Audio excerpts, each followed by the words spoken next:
Bonjour à tous, on se retrouve encore une fois dans un nouvel épisode à Biarritz. Aujourd'hui on est avec Pauline Nadeau et on va parler de surf, un peu de sport. Je pense que c'est quasiment la première fois qu'on aborde ces thèmes-là sur le podcast. Donc merci d'avoir accepté de venir nous voir aujourd'hui. Merci à toi de m'inviter. Avec plaisir, c'est super chouette qu'on ait pu réussir à se caler une date ensemble sur 2 jours, rappelons-le. Est-ce que tu peux je viens de te présenter, mais est-ce que toi, tu as envie de te présenter d'une manière autre? Ouais, donc moi c'est Pauline Nadeau, j'ai 33 ans, je suis surfeuse professionnelle. J'habite à Anglette au Pays Basque, je suis née et j'ai grandi dans la région.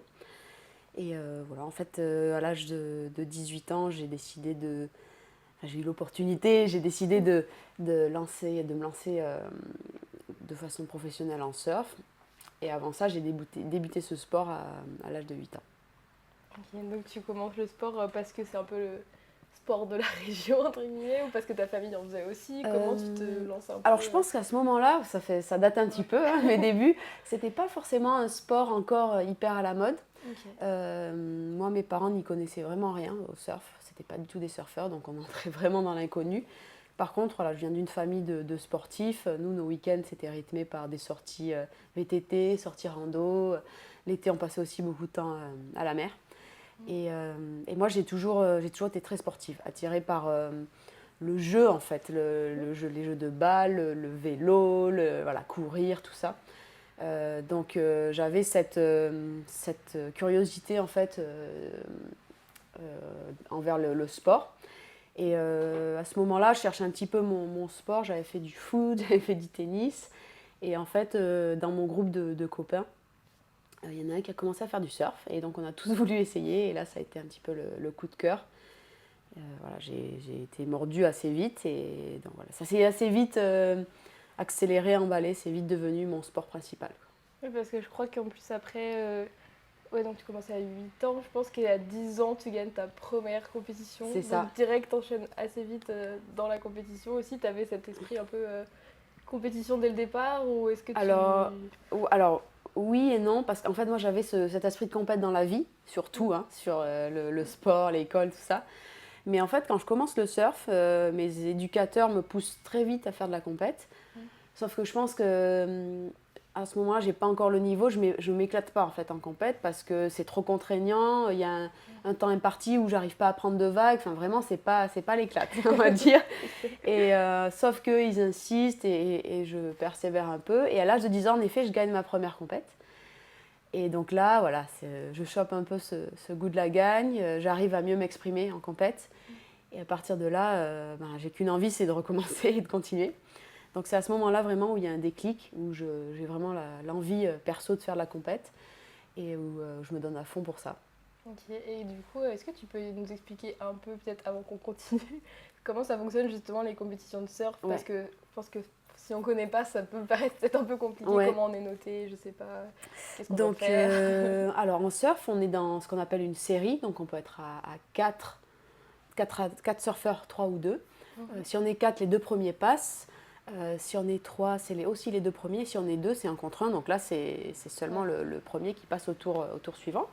On a un temps imparti qui peut aller de 20 à 30 minutes à peu près, en fonction des conditions et du type de compète. Dans ce temps-là, on peut prendre plusieurs vagues et on est noté sur nos 2 meilleurs. Chaque vague est notée sur 10, donc ça fait un total sur 20, comme à l'école, c'est pareil. Et pour faire ce classement, et on est actualisé en temps réel en fait.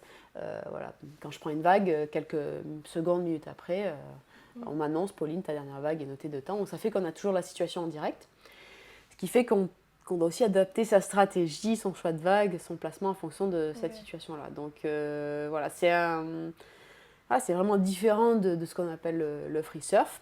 Et il y a aussi une partie subjective puisqu'on est noté par des juges, selon des critères bien sûr, mais voilà, qui sont toujours sujets à interprétation. Donc ça fait toujours des petits débats aussi. On doit voilà, s'adapter à l'océan, mais aussi accepter ce fait d'être noté. Oui, parce que c'est vrai que du coup, c'est forcément, comme tu dis, il y a une part qui n'est pas objective. Enfin, c'est un peu le. Parce que c'est les figures, c'est les difficultés, il y a des points, c'est ça, mais après, ça dépend de l'exécution, des choses comme ça. Ouais, Là, alors, que ça rentre un c'est peu plus, peut-être. Alors, je connais pas bien, mais c'est pas aussi carré que Ok. peut-être la gymnastique avec ou d'autres sports. Mais en tout cas, en effet, dans les critères, il y a la variété des manœuvres qu'on va faire, la prise de risque, l'endroit où on va faire ces manœuvres-là, l'innovation, la vitesse, la puissance.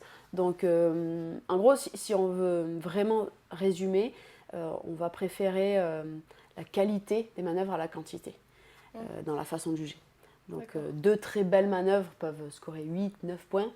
Et 4, 5 un peu plus petites, ça va plutôt aller dans les 4-5 points, pas plus, quoi. Ouais. Donc c'est un peu l'effet waouh qu'on recherche. Le côté impressionnant de... C'est ça, exactement. Ok. Bon, ça, c'est ce qui plaît au public aussi. Voilà, un peu, exact, j'imagine c'est ça. Mais C'est tout à fait ça. tout le monde d'accord. Ok, donc je pense que bon, avec ça, on va pouvoir peut-être comprendre un peu plus ça par la suite. Et il y a un aspect juste que j'ai peut-être pas précisé, mais en fait, le jugement va aussi s'adapter en fonction du type de vague, de la taille, de la forme des vagues, en fait. Parce que selon les conditions, il y a des choses qui vont être possibles de faire, qu'on va être en mesure d'attendre des surfeurs, et d'autres choses impossibles. Donc, il y a pas mal de paramètres à maîtriser. Oui, et puis des paramètres qui ne se maîtrisent pas trop, par l'océan, tout ça. C'est ça, c'est plus s'adapter que maîtriser, en fait. Ouais, c'est ça. Et du coup, quand t'es petite, etc., est-ce que... ouais, je sais pas, est-ce que c'est impressionnant d'être justement face contre l'océan un peu parfois, avec d'arriver à comprendre comment prendre sa vague, etc. Ouais. Ça vient...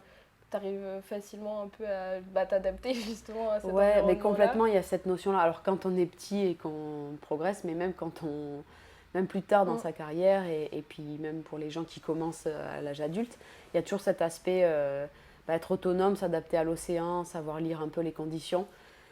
Et ça, oui, c'est difficile parce qu'il y a un aspect assez physique, assez difficile au début pour accéder aux vagues, passer la barre, tout ça. Et puis il y a le paramètre aussi peur, parce que quand les vagues atteignent une certaine taille, c'est impressionnant, on se fait chahuter, on peut passer du temps sous l'eau. Donc en effet, oui, il y a cet apprentissage-là aussi, savoir gérer ses peurs, ses émotions, y aller petit à petit, sortir de sa zone de confort.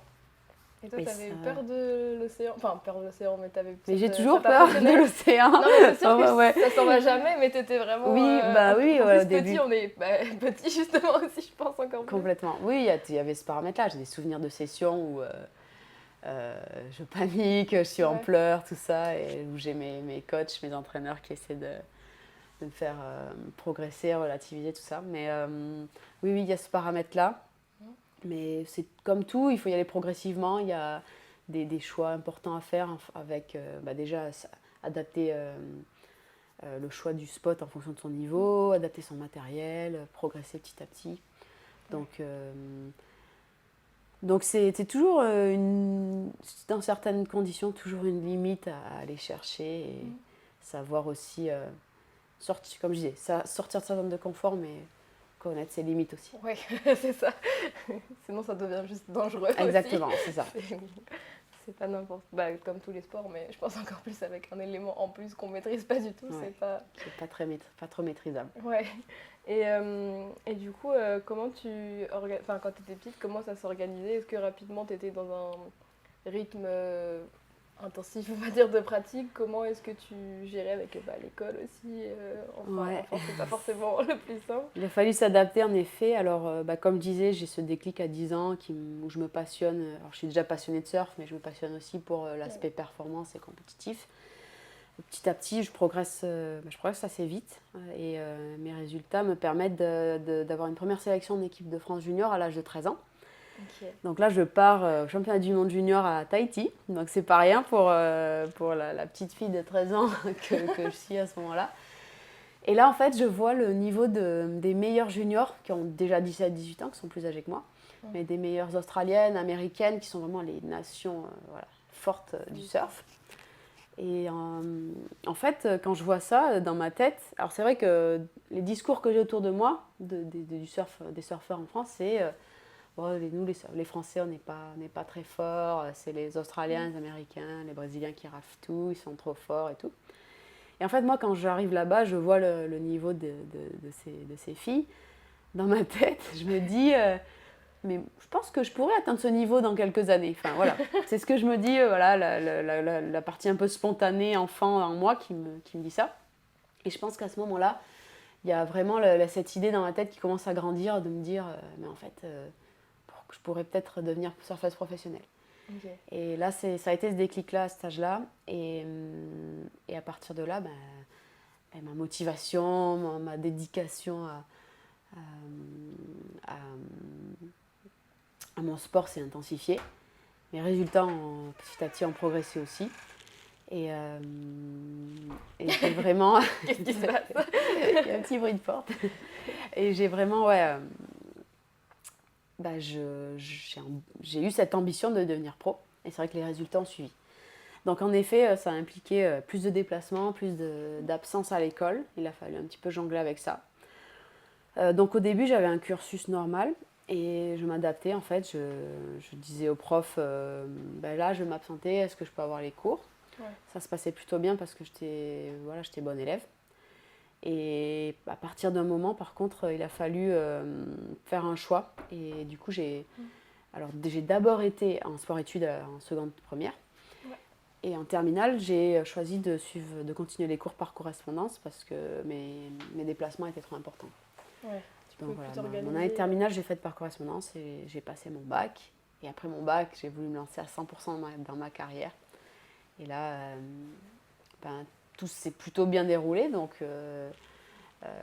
les événements ont fait que ça m'a donné confiance et motivé à continuer. Et j'en suis là aujourd'hui. Donc voilà, ça a été plutôt des bons choix. Ça a l'air d'avoir bien marché, on va en parler après. C'était bien. Et au niveau du coup, est-ce que tu étais aussi beaucoup, j'imagine par ta famille forcément, mais est-ce que ça a été dur ou facile justement vis-à-vis de ta famille, je sais pas, des amis, est-ce qu'ils comprenaient, est-ce qu'ils t'ont toujours accompagné ou est-ce que... Alors ma famille, comme je disais, ils n'y connaissaient rien en surf, donc il y avait un peu, à la fois, ils étaient à fond derrière moi, parce qu'ils m'ont toujours soutenue dans mes choix et au quotidien dans ma pratique. Mais il y avait aussi cette réflexion, attention, il faut faire les choses bien, fais pas n'importe quoi, il faut que ça suive à l'école. Et il y avait aussi cette notion de sponsor, parce que déjà, à ce moment-là, j'avais déjà des partenaires qui croyaient en mon potentiel et qui me soutenaient. Donc il y avait quand même pas mal de choix à faire en termes de calendrier, en termes de carrière. Donc c'était, voilà, ils me soutenaient, mais on essayait de faire des choix sensés en gardant les pieds sur terre. Et il y avait cette notion, ce côté où mes parents n'étaient pas trop du milieu, donc on cherchait aussi des infos auprès des bonnes personnes. Donc c'est un peu le saut dans l'inconnu. Et il y a aussi un paramètre qui était important, c'est qu'à ce moment-là, moi quand on ait cette ambition, il y a très peu de surfeuses françaises pro autour de nous qui réussissent, c'est plutôt la galère. Donc il y a aussi cette question de se dire, mais ok, tu as envie de faire ça, mais est-ce que c'est possible? Est-ce que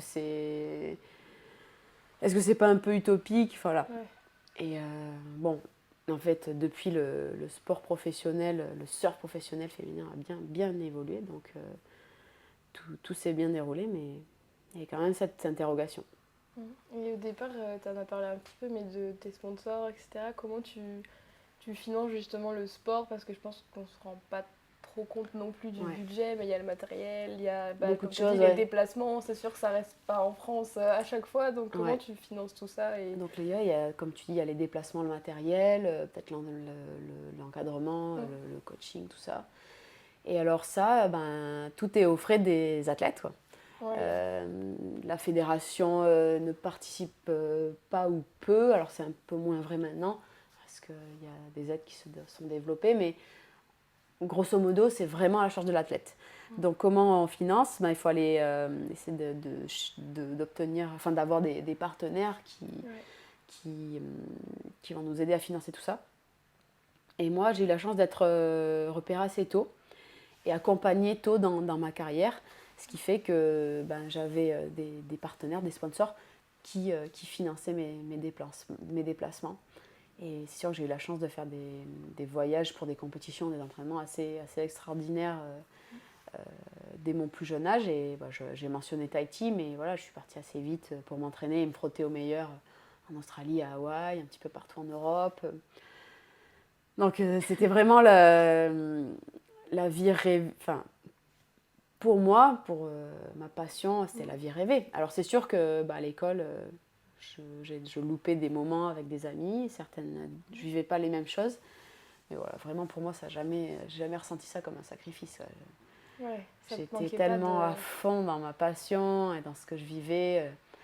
J'adorais voyager, avoir des responsabilités aussi, parce que c'est vrai qu'on apprend à être autonome hyper vite.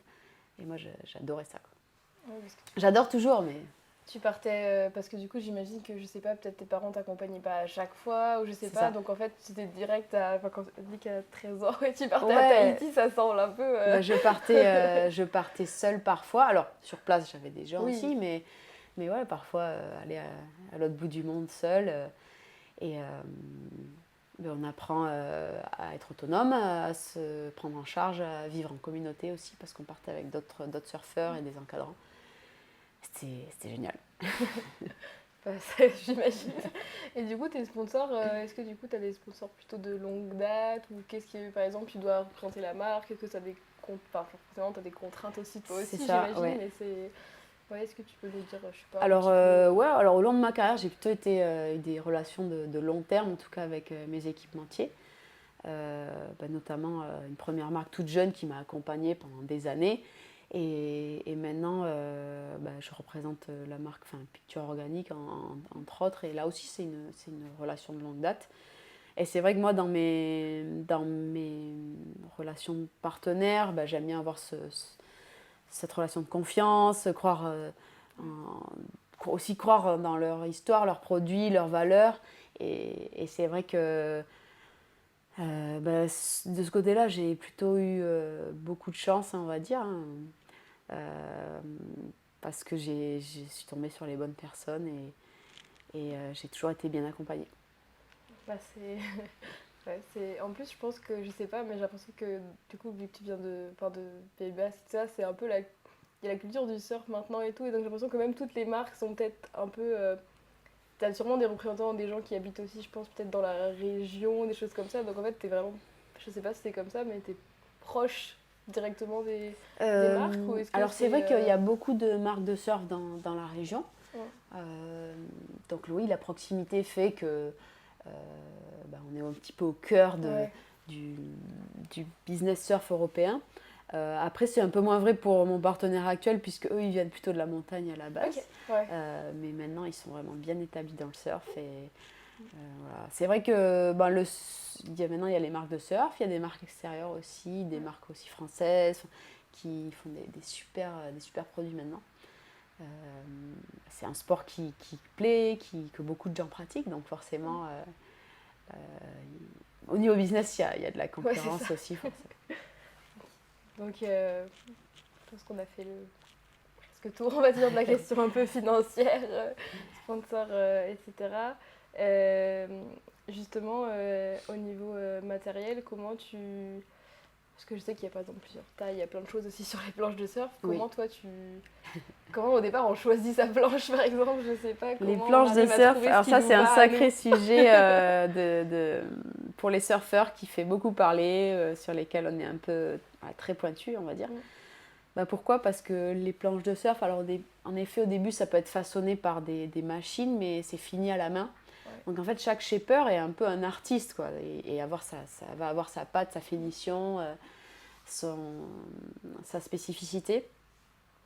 Et voilà, cette finition à la main fait que parfois c'est difficile de refaire aussi deux planches à l'identique lorsqu'on a trouvé la planche magique. Et donc les planches de surf, c'est un sacré débat chez les surfeurs parce qu'il y a énormément de paramètres à maîtriser. Donc évidemment, il y a les dimensions, la taille, la largeur, l'épaisseur, mais il y a aussi toute la forme des rails, la forme de l'arrière, ce qu'on appelle le rocker. Enfin, il y a plein de paramètres à maîtriser. Et une planche, une fois qu'elle est façonnée, on la touche plus, quoi. Elle peut pas être modifiée. C'est pas une mécanique, une pièce à changer, une vis à serrer, un petit réglage à faire. Non, voilà, si on veut faire des modifs, il faut refaire une planche. Donc c'est vraiment une belle prise de tête avec surfeurs et shapers. Et comment on commence? Au début, on commence sur des planches évolutives, débutants qui ont du volume. Et puis après, on réduit les codes pour passer à des shortboards. Et puis, à force de tester, d'affiner ses sensations et de discussion aussi avec les shapers, on arrive à savoir quel type de planche nous convient le mieux. Mais ça reste une quête qui est infinie, quoi, parce qu'il y a des nouvelles tendances, des nouvelles façons de surfer. Et il y a autant de shapers que de tests à faire, quoi, on va dire, et de modèles de planches. Donc c'est quelque chose qui prend du temps, qui est passionnant et qui peut vraiment donner un avantage compétitif énorme si on a la planche qui nous convient parfaitement dans tous les types de conditions. Et il y a des règles justement au niveau de ces planches, ou est-ce que vraiment entre deux, par exemple, surfeuses, vous pouvez avoir, on va dire, des planches complètement différentes. Ouais. Alors ça dépend de ce que tu appelles différentes. Peut-être qu'à l'œil pas trop averti, on dit ça c'est une shortboard. Mais en tout cas oui, quand on regarde les planches des surfeuses, alors déjà ça s'adapte au gabarit et au type de surf. Mais oui, il y a des choix qui peuvent être complètement opposés par rapport au type de planche qu'on peut surfer. Ok. Voilà. Donc ça rend encore plus dur la le quête choix. De la planche. Exactement. Ok, du coup, on va revenir un peu à toutes les compétitions que tu as eu le temps de faire. Je me suis noté un peu quelques stats, on va dire, mais tu pourras nous en parler plus, l'ayant vécu. Alors, j'ai noté 19, par exemple, sélections en équipe de France, justement. Donc, tu as dit que la première, c'était d'ailleurs assez jeune. Ouais. Tu fais plusieurs fois championne d'Europe. Tu as un titre de champion du monde. J'ai marqué quoi? ISA en 2017. Aussi par équipe en 2021. Donc, tu as quand même beaucoup de titres, presque les meilleurs, on va dire. Est-ce que tu peux nous raconter, peut-être, je sais pas à quel moment ça s'accélère, dans le sens où justement tu commences à gagner tous ces titres, parce que tu as eu des titres juniors aussi, je pense. Exactement, j'allais en parler. En fait, il y a vraiment un moment clé dans ma carrière. J'ai parlé tout à l'heure de mes débuts en équipe de France où je commence à ambitionner, à me dire mais en fait ces filles-là, leur niveau est atteignable dans quelques années, elles sont pas imbattables et tout. Et en fait, à l'âge de 15 ans, je participe à nouveau à ces championnats du monde junior. Je me frotte aux meilleurs de ma catégorie et c'est vrai que je suis complètement outsider, on ne me connaît pas, mais toute cette semaine, en fait, je sens que j'ai un coup à jouer. Dans ma tête, tous les soirs, je rêve de gagner ce titre. Et puis, et voilà. Et vraiment, dans mes projections, mes rêves, quoi, j'arrive en finale, je gagne sur la dernière vague, voilà. Et en fait, le scénario se déroule comme ça, comme je l'ai imaginé. Je monte en puissance au fur et à mesure de cette semaine-là. J'arrive en finale, il y a une Australienne qui est favorite, qui est en tête toute la finale. Je me donne un score énorme dans les dernières minutes. J'ai une super vague qui arrive, que je surfe. J'ai le score, l'équipe de France qui entend le score, qui exulte et tout. Et je gagne le titre, je ne comprends pas trop ce qui m'arrive. Et voilà, et c'est en fait à ce moment-là, c'est la première fois qu'un Français décroche un titre mondial. Il y avait eu un Tahitien avant ça qui avait gagné un titre ISA mondial, mais à l'époque, France et Tahiti font vraiment les compétitions séparées, c'est deux équipes différentes. Donc voilà, c'était assez historique et ça a vraiment lancé ma carrière, ça m'a fait connaître aux yeux du monde du surf au niveau international. Et donc ça a vraiment lancé ma carrière. Ça a apporté une pression aussi supplémentaire parce que derrière, il y a des attentes quand on obtient un titre comme ça. Mais là, ça a vraiment lancé ma carrière et c'est des moments qui sont exceptionnels. Enfin, quand je rentre en France, l'arrivée à l'aéroport, l'aéroport est rempli de gens du surf, d'amis de mon école qui ont loupé les cours pour venir m'encourager. Voilà, on sort le champagne et tout, enfin, c'était énorme. Je ne buvais pas trop de champagne à l'époque, mais c'était la fête, quoi. C'était la fête, les chants et tout. Et oui, et derrière, j'ai eu quelques années après un autre titre de championne du monde junior, cette fois en WSL, professionnel, parce que le premier que j'ai eu, c'était ISA, plutôt l'aspect amateur. Oui, là, c'est vraiment le tournant. Et c'est vrai que derrière, dans ma carrière adulte, on va dire, j'ai eu d'autres titres. Il y a eu des hauts, il y a eu des bas, hein, parce qu'entre les titres, entre les lignes du CV, Oui, il y a des années moments qu'il y a des- difficiles dont on ne se rend pas trop compte. Hein. Mais en tout cas, oui, c'est vrai que ça a été riche d'expériences, riche de bons résultats, bons et moins bons, hein, bons résultats, et de moments forts en tout cas durant toute cette carrière. Et du coup, à partir de ce moment-là où tu gagnes tu gagnes ton premier titre, est-ce que ça change beaucoup aussi toi, je sais pas, entre l'école, entre le pratique que tu avais avant, est-ce que tu dois du coup changer des choses? Est-ce que ça. Ou juste que tu continues à t'entraîner, bien sûr, aller en compétition? Ouais, je suis toujours aussi motivée. Ça change pas mal de choses parce que derrière ça, je suis invitée sur des compétitions à l'international, aux quatre coins du monde. Donc oui, ça intensifie mes déplacements. Ça justifie aussi mes absences parce que Oui. c'est pareil, à l'école, quand on dit ben voilà, je m'absente 15 jours, alors je suivais à l'école, il n'y avait pas de souci, mais si je m'absente, que derrière j'ai pas de résultat, ça, ça pèse un petit peu, ça apporte une pression supplémentaire au final. Donc voilà, ça justifie mes choix, ça me motive, je suis mieux suivie aussi. Enfin, quand on parlait de sponsors, mais financièrement, ça conforte l'idée voilà, que les choix qu'on a faits ont été bons. Et comme je disais, ça amène quand même des attentes et une pression supplémentaire que j'ai dû apprendre à gérer aussi. Parce qu'avant ça, je suis toujours outsider. Donc j'ai tout à gagner à chaque fois. À chaque fois que j'entre en compète, je suis plus jeune, on ne m'attend pas. Donc il n'y a pas de pression en fait, c'est que du jeu. Et là, arrive cette notion d'enjeu aussi, où on m'attend et ça s'apprend aussi, on apprend à le gérer. Et comment tu gérais justement la pression? Est-ce que c'était dur ou est-ce que ça allait ou est-ce que ça t'a vraiment mis un coup de C'était pas facile. Il y a eu des moments où j'ai pas forcément réussi parce que je me suis laissée prendre par ces enjeux-là. Mais comme je disais, moi j'avais toujours l'esprit de compétition, je l'ai toujours eu. Et en fait, du coup, voilà, quand on a l'esprit de compète, on aime se confronter aussi à ces moments-là. Donc petit à petit, j'ai appris à me connaître, à gérer ces moments-là. Un peu plus tard, je me suis entourée aussi de psychologues du sport ou de préparateurs mentaux. Donc ça m'a beaucoup aidé, ça m'a donné des outils, des clés pour faire face à ces situations et aussi comme je disais, pour mieux me connaître. Et donc voilà, ça a été un apprentissage en fait. Chaque expérience est différente, c'est à chaque fois un nouveau challenge. Mais c'était hyper enrichissant encore une fois. Ouais, je pense que ça évolue aussi par tout l'aspect prépa mental, etc. C'est peut-être plus récent aussi. Oui, c'est plus récent. Moi, c'est vrai que. Alors, déjà, de... même la prépa physique, c'était quelque chose qui n'était pas trop.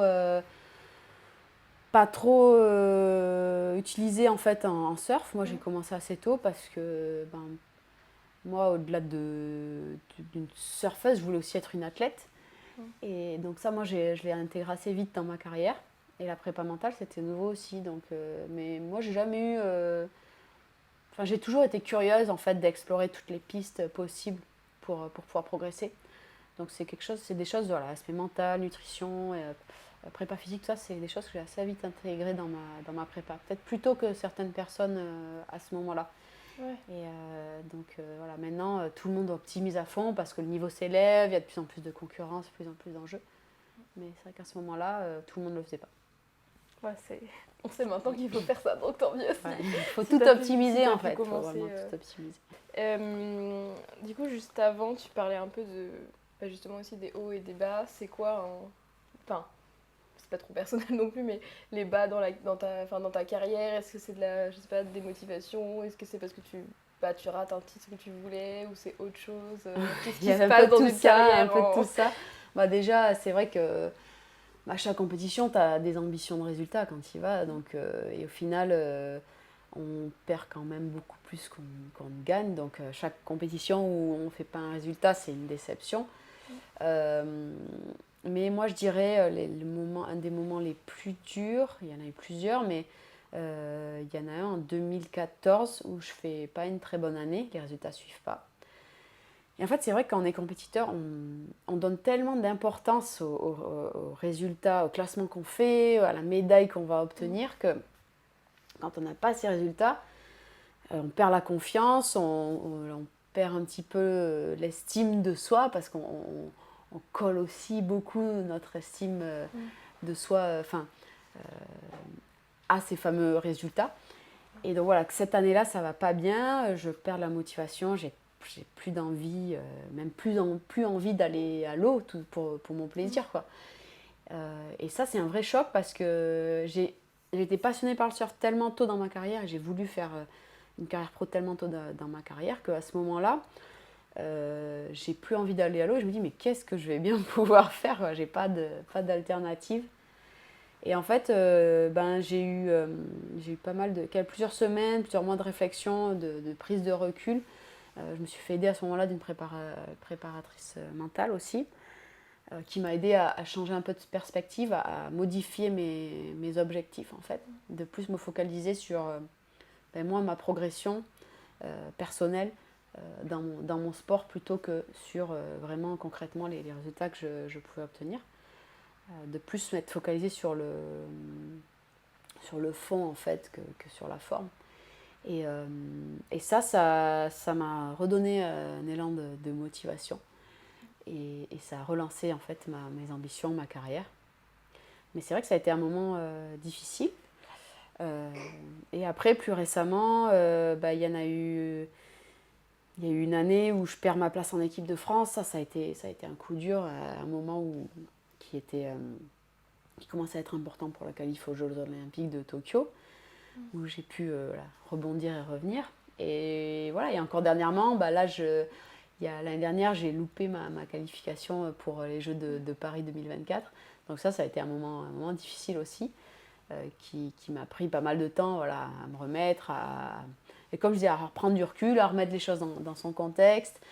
C'est vrai qu'on fait du sport de niveau, on a une vision assez étroite de la vie, et une vision déjà assez égocentrée, parce que tout est fait tout est mis en place pour qu'on performe. Donc c'est une vision assez étroite. Et ces moments de remise en question, ça permet de prendre du recul et de repartir de plus belle. Ouais, c'est sûr que en pensant pas qu'à la victoire dans un terme négatif, mais forcément, comme tu dis, je pense que c'est la pression des attentes aussi de exactement. tout ce qu'il y a autour de toi. Je pense que moi, c'est aussi mes motivations ont évolué au long de ma carrière. Enfin, c'est vrai qu'au début, c'est résultat. Je pense que je profitais pas autant de ce que je vivais au final, parce que il y a la compétition, mais il y a tout ce qui est autour. On rencontre des gens, enfin, on voyage, enfin, on apprend, comme je disais, à se connaître, à explorer un petit peu toutes les facettes de ces émotions, de ces réactions, et de la façon dont on gère tout ça. Donc c'est vrai que je pense que plus jeune, j'avais pas forcément cette vision globale que j'ai un peu plus maintenant. Ouais, je pense qu'on se rend pas compte aussi à quel point, tu parlais des émotions entre gagner et rater ou perdre, ou je sais pas, ou être deuxième et pas première, ça fait un peu, ça monte très haut et ça va très très bas. Exactement. Aussi. Donc, ça monte très haut, ça peut descendre très bas. L'entourage fait un peu les pots cassés des fois, parce que les premiers sont vraiment en première ligne. Et c'est vrai que la remise en question, elle peut être assez brutale parfois, parce que c'est moi qui suis dans l'eau, c'est un sport individuel. Il y a un travail d'équipe derrière forcément, parce qu'on n'arrive à rien tout seul, mais voilà, quand on est vraiment en première ligne, quand ça va bien et quand ça va mal. Donc il faut... Alors ça apprend à être l'humilité aussi, on va dire, la compétition. Et doublement, parce qu'il y a cet aspect résultat de compétition, et puis il y a cet aspect aussi dont on parlait tout à l'heure, humilité face à l'élément naturel, qui peut nous aider à faire les plus belles performances, mais qui peut aussi nous jouer des tours au moment les plus importants. Donc, est-ce que ça c'est frustrant justement, ce paramètre, où des fois peut-être c'est juste, je sais pas, c'est de mauvaise météo, c'est un mauvais Oui, complètement. Ouais. On est dépendant des vagues. Alors c'est à la fois excitant et à la fois difficile et frustrant parfois. Pourquoi ? Parce que en fait, cet élément imprévisible fait que le numéro 50 mondial peut battre le numéro 1 mondial le temps de quelques secondes où une vague particulière arrive, quoi. Et c'est aussi, donc c'est vrai dans les deux sens. On a cette opportunité d'aller chercher des résultats face à des athlètes en théorie plus forts que soi, mais aussi on est à la merci sur une série, sur un moment donné, de ne pas être en rythme avec l'océan et de se faire complètement écraser par quelqu'un, encore une fois, en théorie d'un niveau inférieur, mais c'est que de la théorie. Et voilà. Une série, c'est jamais joué. Et c'est pour ça qu'il faut être. Ça rend humble, en fait, le surf, vraiment. Je veux bien croire ça. Et du coup, tu nous parlais un peu avant des JO, justement. Donc, ça arrive, ça arrive en 2021, du coup, mais en 2020, normalement, sur les Jeux Olympiques. Et qu'est-ce que ça te fait à toi de savoir que maintenant, ton sport, qui avant ne l'était pas, justement, arrive dans ces Jeux qui sont quand même, je pense, l'événement que tout le monde connaît, peu importe le sport, finalement, comment tu te sens par rapport à ça? Et au final, tu es quand même allée, donc comment tu as vécu Alors, je vais reprendre. Alors, en fait, oui, c'est vrai qu'à Tokyo, le surf il entre pour la première fois aux Jeux Olympiques dans son histoire. Moi, avant ça, quand je grandis, en fait, et quand je commence à avoir des résultats, une belle carrière, tout ça, le surf n'est pas au jeu. Et dans ma tête, je me dis, mon sport ne sera pas au jeu dans mon temps de carrière, quoi. Ça sera peut-être au jeu un jour, mais bon, là, moi, je n'ai pas la chance d'ambitionner, de représenter mon pays aux Jeux Olympiques. Ça me fait rêver. Presque, je me dis, oh là là, si j'avais fait un autre sport, j'y serais peut-être allée, j'aurais représenté mon pays, la tenue de l'équipe de France, tout ça. Mais bon, c'est pas mon cas, mais je suis passionnée de mon sport et c'est comme ça. Et en fait, en 2016, on apprend que le surf rentre au jeu dès 2020. Et là, waouh, je me dis, c'est une nouvelle motivation en fait, un nouvel objectif qui rentre, qui change pas mal la donne, parce qu'on a toujours notre circuit international, mais c'est une dimension en plus de notre sport. Donc là, je me dis vraiment, voilà, j'ai envie d'aller aux Jeux, j'ambitionne d'aller aux Jeux Olympiques, quoi. Je veux me qualifier aux Jeux et représenter mon pays. Donc voilà, c'est une nouvelle motivation, un nouvel objectif qui naît, qui ne se passe pas tout à fait comme prévu, puisque l'approche, les premières qualifications, je passe à côté, l'année 2019. Ensuite, je reviens, mais l'année 2020, le Covid arrive, donc ça met tout en stand-by, ça remet tout en question. On ne sait même pas si les Jeux vont avoir lieu. Et en 2021, je décroche ma qualification aux Jeux Olympiques, alors que je ne suis pas forcément... il y a de la concurrence, en tout cas au niveau français, au niveau européen. Donc, c'était vraiment pas gagné d'avance. Et voilà, ça a été un moment hyper fort dans ma carrière, parce que ça s'est joué sur une compétition de 8-9 jours, où la pression était à son maximum, vraiment. Tout le monde voulait y aller, donc... et pareil, dans cette semaine, des hauts, des bas... Voilà, des moments très très très forts, on va dire. Et ce qualif que j'obtiens vraiment très proche des Jeux, à 1 mois et demi avant. Donc peu de temps pour savourer, et voilà, il faut vite se remettre dedans. Mais voilà, c'était vraiment magique de pouvoir participer, vivre ces moments-là, même si Tokyo, c'était des Jeux particuliers. On sait, avec des restrictions Covid, pas de public, pas la possibilité pour ma famille de venir m'encourager, mais quand même un moment énorme, parce que, en fait, les surfeurs, on était pour la première fois, donc on n'avait jamais vécu les Jeux avant, on n'avait pas de référentiel. Donc moi, j'ai vraiment pris tout ça avec beaucoup de positif, une super expérience, c'était super. Même si, j'imagine pas, mais petit peut-être bémol, 2024, si je vois un peu plus. Petit bémol, parce que j'ai pas obtenu le résultat que je voulais, j'ai perdu en 8e de finale, mais expérience néanmoins exceptionnelle. Ça change par rapport à des compétitions classiques de surf. Est-ce qu'il y a, parce que c'est les mêmes formats, j'imagine, donc c'est quoi le format était légèrement différent, okay. Mais bon, même principe sur les temps de série, les 2 meilleures vagues, etc. Les séries en 1 contre 1 ensuite. Il y a quand même pas mal de choses qui changent, parce que la majorité du temps, on surfe de façon individuelle, nous, dans notre circuit. Une fois par an en équipe de France, mais là, on représente notre pays. Et est différent dans l'engouement en fait qui est autour de nous, en fait, la dimension que ça prend. Enfin, moi, j'ai jamais reçu autant de messages, autant été suivi que pendant cet événement-là. On se rend vraiment compte de la dimension mondiale, internationale des Jeux, quoi, Oui, à tout ce le monde moment-là. regarde ça. Ouais, on à ce sort moment-là. vraiment on passe au-delà de notre sport. Ok. Voilà. Et du coup, comme tu l'as dit, t'as pas eu. Je vais pas réussir à parler. C'est pas qualifié pour les Jeux de 2024, je vais y arriver. Mais par contre, la semaine, je sais même plus si c'est la semaine dernière ou il y a quelques temps, tu as eu la chance de porter Ouais, il y a la quelques flamme. jours. Ouais. C'est ça, il y a quelques jours, donc c'est très récent. Du coup, qu'est-ce qu'on ressent quand on arrive à ça? Parce que j'imagine que c'est quand même quelque chose de très, enfin, un peu unique dans la vie aussi d'un Ouais, athlète, alors de pouvoir c'est participer marrant quand parce même à ces JO qui sont chez nous. C'est quand même. ouais, alors c'est vrai que, comme on disait, déception de ne pas être qualifié, mais j'aurai l'occasion de vivre les Jeux aussi différemment et quand même de ressentir cette euphorie. Alors et oui, il y a eu ce relais de la flamme. En fait, avant de le faire, je pensais que c'était voilà, pas très important, c'était un peu anodin, mais au final, quand on y participe, il y a un engouement du public, des porteurs de la flamme, du staff, tout ça, des gens aussi sur les réseaux.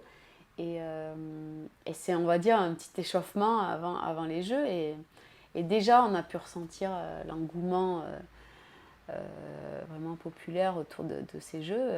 Alors, c'est vrai il peut y avoir beaucoup de critiques autour de l'organisation d'un tel événement, tout ça, mais je pense qu'il va y avoir vraiment un engouement, des moments d'euphorie qu'on va pouvoir vivre, qu'on soit athlète ou pas, en fait, ou juste spectateur des Jeux.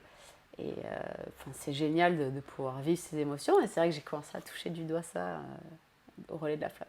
Ouais. Et tu penses, du coup, je sais pas, vivre comment c'est JO, toi, est-ce que du coup t'as envie d'être quand même, je sais pas, est-ce que tu vas voir des épreuves, est-ce que t'as envie de participer, on va dire, d'une autre façon, ou est-ce que c'est encore un peu trop difficile aussi de le voir sans pouvoir y participer en tant qu'athlète, j'imagine que ça doit être un C'est peu, vrai que je le saurai au moment venu. C'est sûr que, alors déjà, moi je vais regarder le surf à fond parce que je serai à fond derrière les Français qui vont aller défendre leur chance de médaille.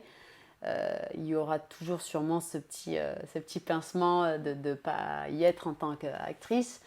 Mais comme je disais,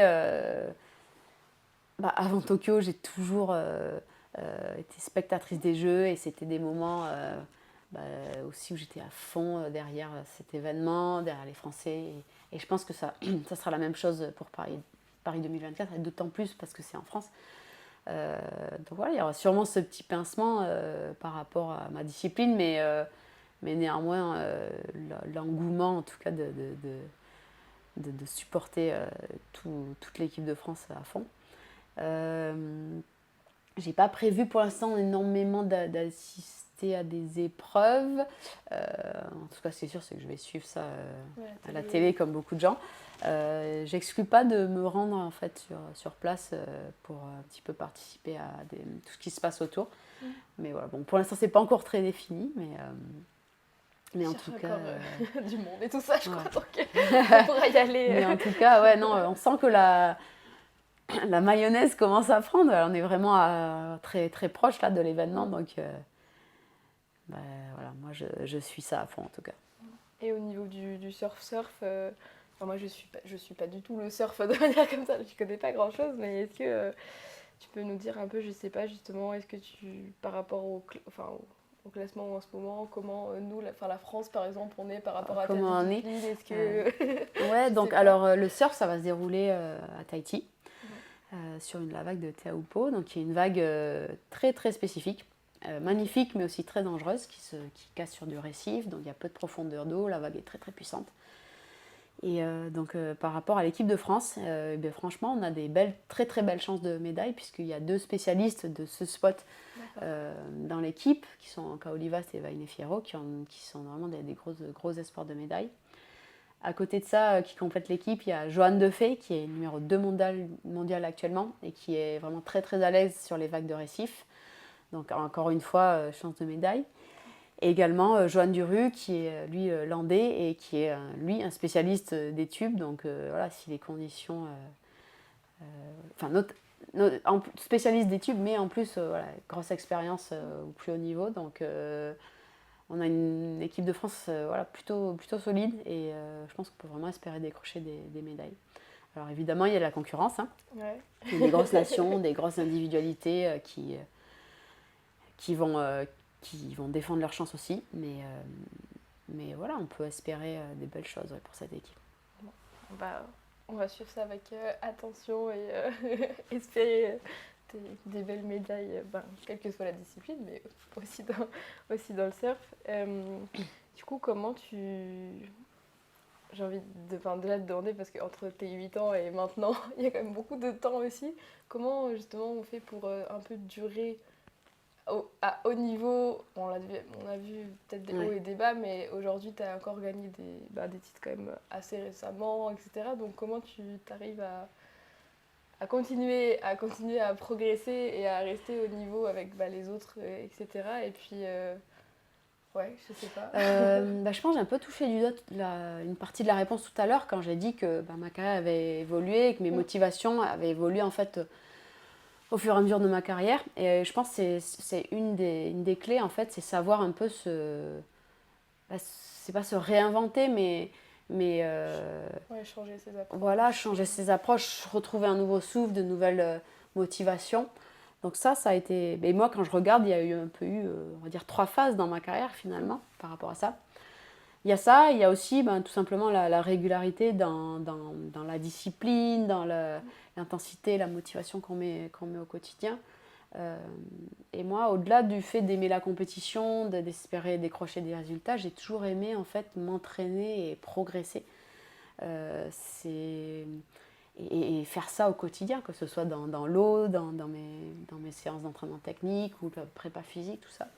J'adore en fait explorer ces facettes de mon sport et de moi pour essayer de grappiller des petits axes de progression. Et je pense que c'est ça, c'est vraiment trouver ces sources de motivation, être vraiment clair par rapport à ça. Prendre du recul et peut-être s'approprier de nouvelles en fait quand on sent qu'on a besoin de se relancer. Et voilà, comme on disait, une carrière c'est long et il se passe plein de choses dans la carrière, des hauts, des bas. Il faut encaisser les pics, les pics et les creux, les hauts et les creux des vagues, on va dire. Hein. Mais pour moi, c'est ce qui a fonctionné. Mais bon, la passion pour mon sport, elle a toujours été là. Elle sera là bien après ma carrière. Ça, je le sais, j'en suis sûre. Parce que j'adore être dans l'eau, j'adore surfer, tout simplement. Donc, voilà. Le feu a toujours... la motivation a toujours été là. Et justement, parce que par rapport... il y a certains sports où la carrière s'arrête très jeune, d'autres où ça peut aller un peu plus âgé. Et du coup, le surf, je ne sais pas exactement comment ça se positionne dans ce spectre-là, mais là, aujourd'hui, tu vois comment la suite, justement, de ta carrière? Est-ce que pour toi, tu vois encore... t'as encore envie d'aller à d'autres types, de faire d'autres choses, ou est-ce que tu sens que tu peux encore progresser? Je sais pas comment. Ouais, alors, il y a plusieurs questions. Ouais, il y a plusieurs questions. C'est vrai que, alors, d'une part, c'est vrai qu'il y a des sports où on finit plus jeune, qui sont plus traumatisants, où parfois les athlètes, ils sortent de leur sport, ils n'ont plus envie ils veulent presque plus en entendre parler. Le surf, je pense, c'est différent dans le sens où la passion du sport de base, elle est hyper forte. Je pense, pour beaucoup d'athlètes, l'aspect ludique du sport, il est très fort. Enfin, c'est un sport ludique. C'est un sport où il y a énormément de facettes à explorer dans le type de vague qu'on peut surfer. Il y a plusieurs disciplines un petit peu dans le sport lui-même. Donc, je pense que c'est un sport où beaucoup d'athlètes en fait continuent après leur carrière à surfer tous les jours et à être à fond. Il peut y avoir d'autres cas, hein. C'est jamais une généralité, mais de manière globale, c'est ça. Et moi, comment je vois les choses? Moi, je suis toujours passionnée, j'aime toujours autant progresser. c'est vrai que j'ai encore envie d'aller chercher des résultats, que ce soit au niveau européen ou international. Je sens que j'ai toujours des choses à optimiser en fait par rapport à ma progression, ma forme. Après, c'est sûr que je suis plus proche d'une fin de carrière que d'un début, hein, ça c'est certain. Mais je pense que j'ai encore des choses à aller chercher dans l'exploration aussi de mes limites en fait, de performance. Donc c'est pour ça que c'est toujours aussi motivant. Mais après, comment je vois la suite, j'avoue que ça c'est encore un flou. Hein. Je sais que j'aime transmettre en fait ce que j'ai pu ce que j'ai pu vivre et l'expérience que j'ai pu engranger au cours de ces années. Mais je ne sais pas encore sous quelle forme. Donc ça c'est quelque chose que je suis en train d'explorer, qu'il faudra que j'approfondisse aussi dans les années qui arrivent. Mais c'est aussi un autre challenge qui m'attend, on va dire. Bah, c'est déjà mais je vois pas mon avenir sans surf. Enfin, je vois toujours le surf en fait prendre une énorme place en fait dans ma prochaine vie, on va dire. Ouais, même si c'est plus peut-être même si c'est différemment. Ou Exactement, avec, aider d'autres jeunes, je sais pas. Ouais. Enfin, on suivra tout ça de toute façon. J'aimerais bien qu'on parle de avant ça. Est-ce que tu as peut-être, je sais pas, c'est quoi ton meilleur je sais pas, souvenir de compétition ou quelque chose, un élément ou un titre peut-être qui t'a toi particulièrement dans tout ce C'est dur. Il y en a quelques-uns qui t'ont beaucoup. vraiment... on a parlé un peu du premier... de championne. Ouais, celui-là était marquant. J'en ai parlé, enfin j'ai déjà évoqué certains. Il y a eu mon premier titre de championne du monde junior. C'était un moment exceptionnel. Il y a eu cette qualif au jeu où ça a été hyper dur d'aller la chercher, mais un moment où assez jouissif quand ça s'est fait. Il y a eu mon titre de championne du monde en France en 2017, championne du monde ISA. Il y a eu ma qualification sur le CT, mon maintien sur la première année, où ça s'était jamais fait pour une Française. Donc là, pareil, gros moment de pression au fur et à mesure de l'année. Puis voilà, grosse satisfaction d'avoir réussi à faire ça. Il y en a eu beaucoup, c'est hyper dur de mentionner un seul. Les moments en équipe de France ont été assez forts, les moments de résultats en équipe de France. La participation au jeu, mais aussi des moments sur le circuit où là c'est plus un classement où il faut performer toute l'année, où il y a eu des moments où j'étais vraiment au pied du mur, une année notamment en 2012 où j'étais toujours pas qualifiée à la dernière compète et il fallait que je sorte un énorme résultat sur la dernière journée, où je fais finale. C'est des moments hyper chargés en stress, en émotions. Il faut arriver à surmonter, à mentalement passer outre, vraiment sortir un petit peu sa meilleure perf au bon moment. Et ça, c'est les moments marquants. Les moments qui m'ont marqué, en fait, c'est les moments où j'étais sous une pression énorme et où je suis ressortie grandie, où j'ai obtenu le résultat qu'il me fallait et où je suis sortie grandie de tout ça. Alors sur le moment, c'est pas des moments confortables, honnêtement. Mentalement, faut être solide. C'est des moments d'inconfort, des moments où on doute. Il y a beaucoup de questionnements et des moments où on est vraiment au pied du mur, ça passe ou ça casse. Et on parlait de montagne russe, c'est le moment où on est dans le dur et derrière on y arrive et on va vraiment chercher loin les ressources en soi. Ouais. Il y a des ressources extérieures aussi de l'entourage, ça faut pas l'oublier parce qu'elles ont été hyper importantes dans ces moments-là. Mais on apprend beaucoup dans ces moments. J'ose imaginer la pression sur les épaules à ce moment-là. J'aimerais bien qu'on parle un petit peu de... Tu es aussi du coup, engagée auprès d'associations. Du coup, j'ai noté, tu corrigeras s'il y en a d'autres ou pas, mais Andy Surf et Surfrider. Principalement. Ouais. Et c'est important pour toi, justement, ces engagements dans des causes à chaque fois. Ouais, alors là, pour ces deux assos, ces deux assos principales auxquelles je me suis engagée, pour des raisons différentes chacune. Honnêtement, quand c'est j'essaie, même parfois j'ai d'autres sollicitations d'assaut et quand c'est des choses qui me tiennent à cœur, auxquelles je tiens, je le fais avec plaisir. Je ne peux pas toujours dire oui, Mais quand c'est cohérent, quand c'est mes valeurs, je le fais avec plaisir. Sur Handy Surf et Surfrider, c'est particulier. Alors Handy Surf, c'est parti d'une sollicitation pour encadrer des sessions de surf auprès de jeunes enfants, d'enfants autistes, atteints d'autisme. Et en fait, ça a été des moments vraiment un peu, comment dire, qui m'ont marqué parce que, j'en parlais tout à l'heure, la carrière sportive c'est hyper égocentré, on a une vision hyper étroite. Et quand on passe ces moments-là où on prend vachement de recul sur la situation, on apprend à transmettre sa passion, on éprouve beaucoup d'émotions quand on voit les gens ravis de leur session. Et c'est des moments, encore une fois, qui rendent vachement humble et où on retrouve ces premiers... Moi, j'ai retrouvé en participant à ces moments-là les premières sensations que j'ai pu vivre quand j'ai commencé le surf. Et c'est super moment. Donc, à partir de là, j'ai accepté, j'ai participé à d'autres sessions et j'ai accepté d'être marraine de l'asso. Comme je dis, ça remet vachement les idées en place de participer à ce genre de moment. Et Surfrider, c'est pour d'autres raisons, c'est que tout simplement, quand on est dans l'eau au quotidien, on est témoin aussi de pollution, de l'évolution du milieu naturel. Moi, jeune, j'ai été témoin de marée noire, j'ai toujours, quand on surfe au quotidien, après les tempêtes, on voit toujours un nombre assez effrayant de déchets plastiques, déchets aquatiques. Parfois, on touche du doigt aussi la pollution chimique de l'eau, la dégradation de certaines plages, milieux naturels. Donc là, depuis plusieurs années, je me suis engagée auprès de Surfrider qui œuvre sur beaucoup de terrains, que ce soit la pollution, la protection du littoral, des actions de lobby auprès des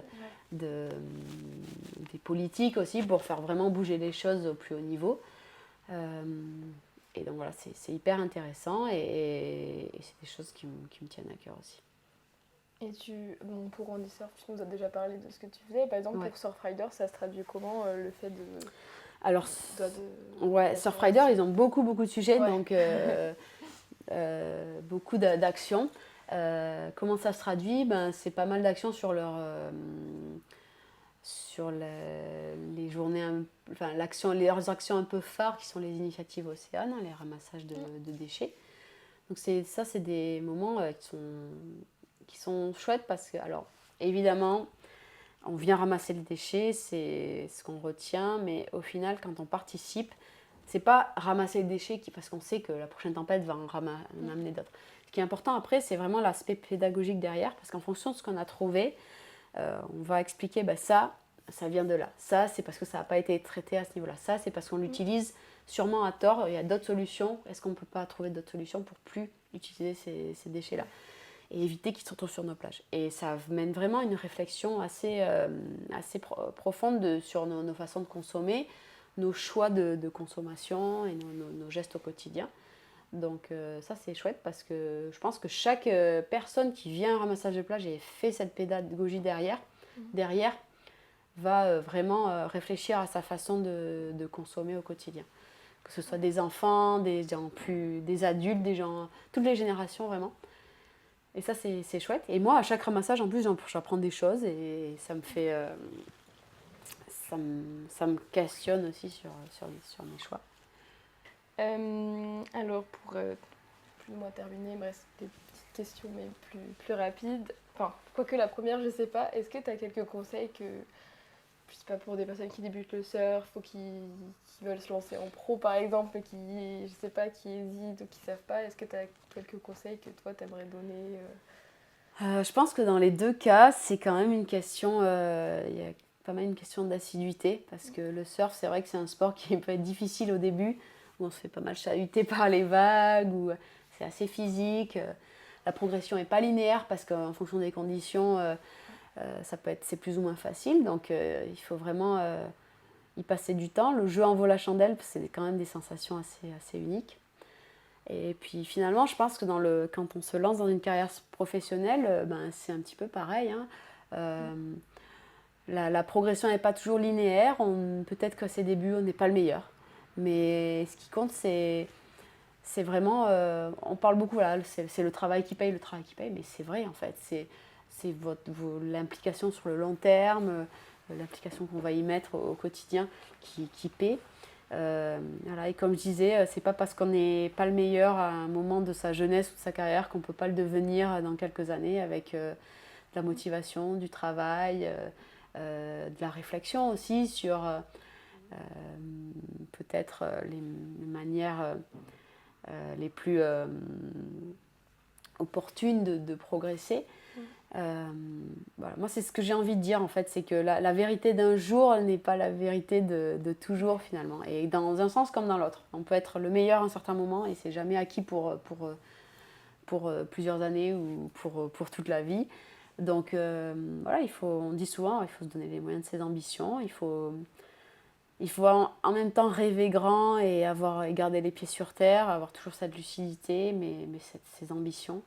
Il faut se fixer des ambitions hautes et croire en ses rêves et une marche après l'autre. Et c'est comme ça qu'on atteint, les plus hautes marches, mais c'est exactement ça. Donc voilà, l'assiduité, la résilience, se donner à fond à chaque moment, je pense que c'est la clé de la réussite. Oui, dans tous les domaines, mais oui, bien sûr, dans tous les domaines. C'est vrai dans le sport, c'est vrai dans plein de choses de la vie. Le perso, le pro. Ouais, rigueur. Les plaisirs aussi. Oui, un petit peu. C'est pas équilibré. Est-ce qu'il y a un autre invité, ou quelqu'un que tu aimerais entendre justement, par exemple, dans le podcast je pense qu'il pourrait avoir des choses à nous dire. Oh là, c'est difficile. Il y a mais c'est vrai que j'ai en tête pas mal de sportifs pour le coup. Alors je sais que c'est pas un podcast qui interviewe que les sportifs, mais c'est difficile. En fait, j'en ai plein en tête dans le milieu du surf, mais c'est peut-être un peu trop.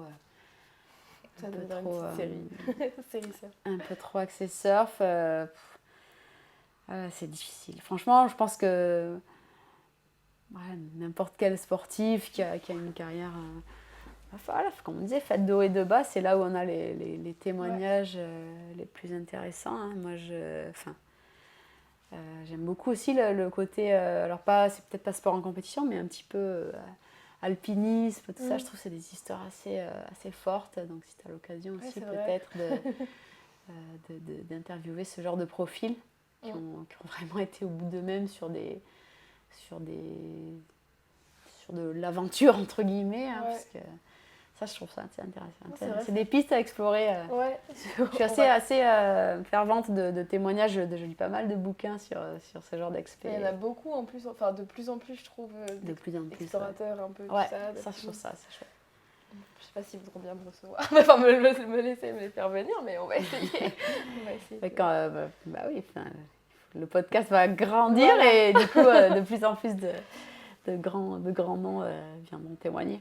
On va essayer. Puis il y aura sûrement d'autres sportifs, je pense, qui reviendront un jour. Je te le souhaite, j'espère. J'écouterai ça avec attention. Merci. Merci à toi d'être venu nous partager tout ça. C'était le premier épisode de Sportif, donc premier épisode aussi avec autant de... Enfin, tout ce qu'on peut voir de réussite, de médailles, de trucs un peu extraordinaires pour aussi. Merci de m'avoir donné l'opportunité de témoigner sur mon parcours et c'était un plaisir en tout cas. Merci beaucoup, c'était super intéressant. Merci.